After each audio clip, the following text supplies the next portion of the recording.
Hello, everyone, and welcome back to another edition of the GSMC Fantasy Sports Podcast, brought to you, as always, by the GSMC Sports Network. My name is Christopher Shepard. Thank you guys yet again for tuning in. Today, we should have a fantastic show.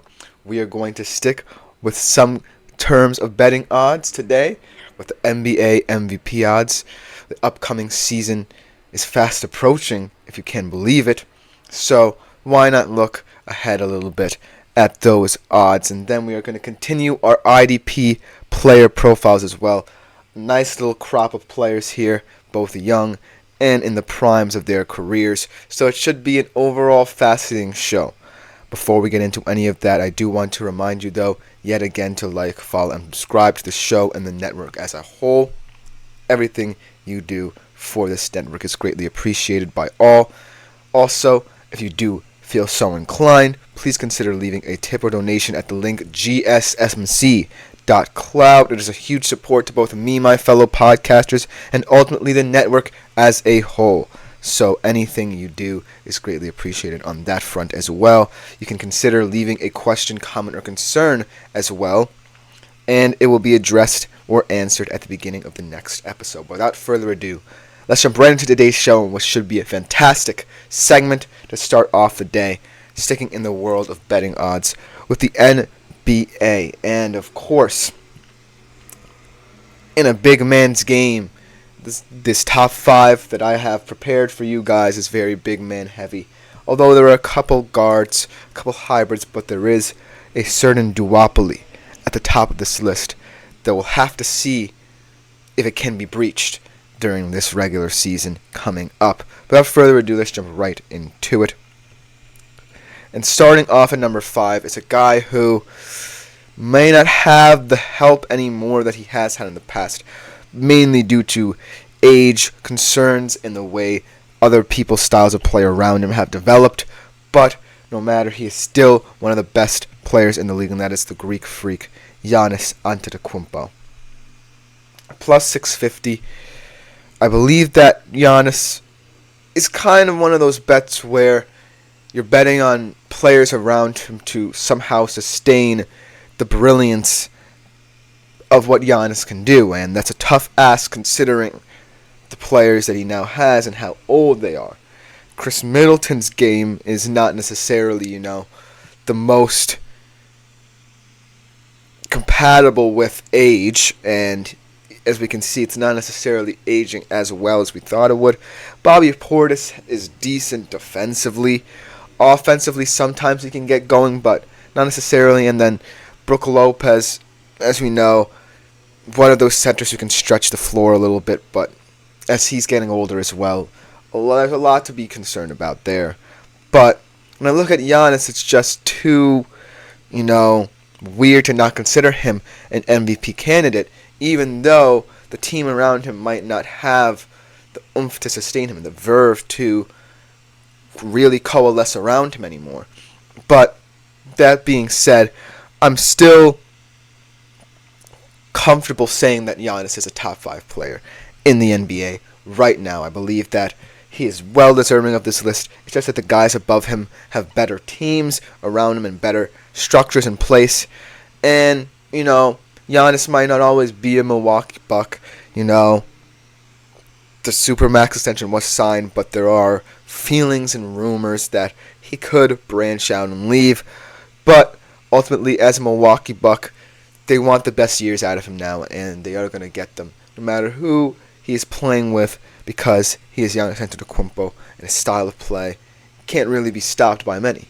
And so that's why I believe he is going to be someone in the reckoning for the MVP award. Coming in number 4 is a guy who, if he can just stay healthy, probably will win this award, and that is Joe. Well, it says here on my list that Joel Embiid was 4th, but no matter. We can go back and talk about Shai Gilgeous-Alexander a little bit, kind of spoil my intro for him, but Shai Gilgeous-Alexander might just be the best young player, or one of the best young players in this league. The only kind of true guard on this list. One of the other guys on this list who you might already know kind of plays that guard role, but not necessarily like Shai Gilgeous-Alexander or a typical 1 or 2 guard. But Shai Gilgeous-Alexander on a Thunder team that over-exceed expectations is a young core that will probably be stable for many years and is looking to compete in the NBA for many years ahead of schedule, and Shai Gilgeous-Alexander is a huge part of that. He's a 30 to 35 point per game averager. I think that that's only going to increase as the years go on and he becomes more volatile and versatile in his style of play. I really like how OKC is structuring this team, not necessarily around him, but to bring out the traits and attributes in him that can also make other players better. Because Shai's not just a pure point scorer, he's also a distributor of the ball. He also understands what it takes to defend. He's going to improve defensively as the years go on and as the Thunder become even more and more of a scary proposition in the league. I truly believe that at his core, Shai Gilgeous-Alexander is someone who should be in the MVP discussions, but might be overlooked mainly due to the fact that it is kind of becoming a big man's league. But he's always going to be there. And while I don't necessarily believe he's quote-unquote the best point guard in the game, he certainly is one of the most talented ones, and he certainly has the stats to back him up. Should he be in a tight discussion for MVP? Coming in number 3, the guy I spoiled, the guy who I said will and can win MVP if he just remains healthy, in Joel Embiid. And now his case is even stronger with the addition of Paul George to this quote-unquote Philly super team. Now, Joel Embiid, I can say that the obvious reason why he's not going to win is his health. But I also think that, I think this team is going to be more geared toward this kind of guard play and the movement of the ball around the perimeter rather than just Embiid working in the paint.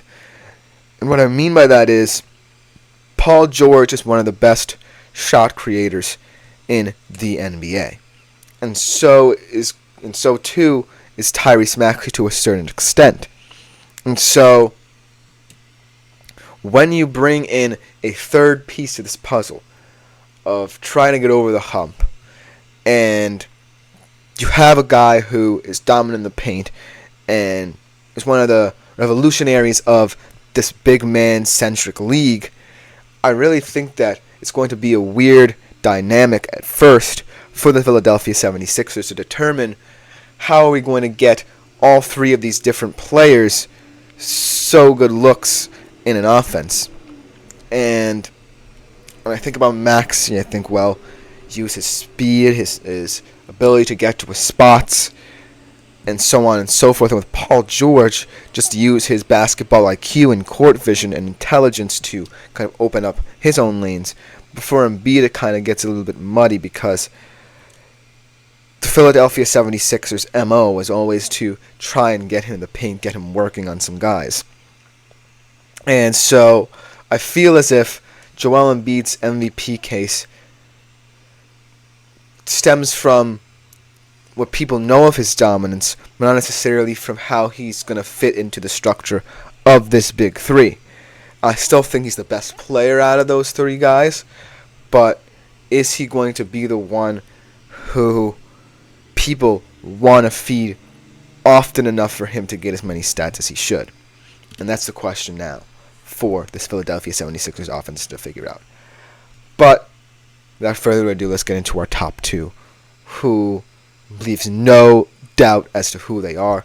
The European duopoly at the top of the league right now. Number 2, Luka Doncic. I mean, I said that there was no other guards on this list, but this guy can just play about anywhere except maybe center because he doesn't necessarily have the traits for that. But I believe that Luka Doncic, when all is said and done, is going to be there or thereabouts for the MVP. I think that the Mavs are now well built enough to realize Luka's talents to kind of alleviate some of the burden that Luka had in the postseason. A full season of all of these players really working as a collective should help Luka Doncic not, quote-unquote pad his stats, but also be able to distribute the wealth where it's not just their main point scorer and the main focal point of their offense. It allows him to branch out a little bit more, make a more inside-outside presence felt by the Dallas Mavericks. I think that's the key to what makes the Mavs such an interesting team, because it can always be Luka and Kyrie taking over a certain game, but now you have pieces where the offense can get a bit more varied. And so that adds to Luka's kind of bag of tricks a little bit and really makes this offense pop. But in all reality, is he going to beat out this number one guy? Two very similar skill sets, but the guy ahead of him obviously is doing it at a much more unexpected position than Luka Doncic. And we all know who it is. Mr. Nikola Jokic. The picture says it all. I think that Nikola Jokic is just one of the most skillful players we've ever seen for someone of his size and for someone of his speed. He can immediately diagnose plays at both ends of the court. He can diagnose that he might have to take a shot. He can diagnose different passes. And he's one of the only players in the NBA where you can put him anywhere in the half court and he can go to work. Whether it be a no-look pass to a wide-open player in the paint or a fadeaway jumper off 1 foot near the top of the key. And this rare skill set, you might have to call it stat padding if you want, because that's what pundits are doing, because they're in utter disbelief that a player of Nikola Jokic's kind of skill set and size at the center position is doing this stuff. But at the end of the day, the fact that he plays like this at the center position just makes him more of an appealing candidate for MVP. And at plus 350, I forgot to mention all the odds. So Luka was at plus 370. SGA and Joel Embiid were both at plus 600. But at plus 350, Nikola Jokic and his bag of tricks really deserves that number one spot. And I can see no player in the NBA really holding a candle to what Nikola Jokic can do at the center position.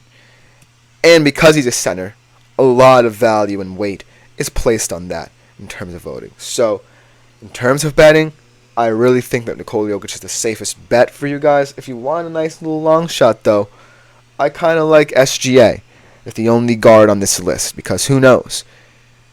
Being a guard on a young contending team really could set you apart, so who knows? But that will just about do it for this segment.